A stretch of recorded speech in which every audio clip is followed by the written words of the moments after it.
চড়ক পূজা হলো দেহকে কষ্ট দিয়ে মনের কলুষতা দূর করার এক কঠোর তপশ্চর্যা।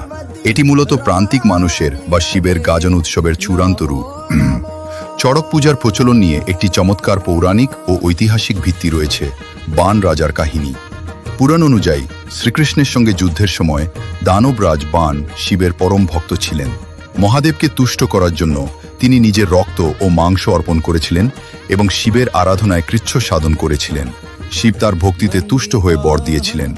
সেই থেকেই ভক্তরা নিজেদের শরীরকে তুষ্ট করার বদলে আত্মার শুদ্ধির জন্য এই কৃচ্ছ সাধন করে থাকেন।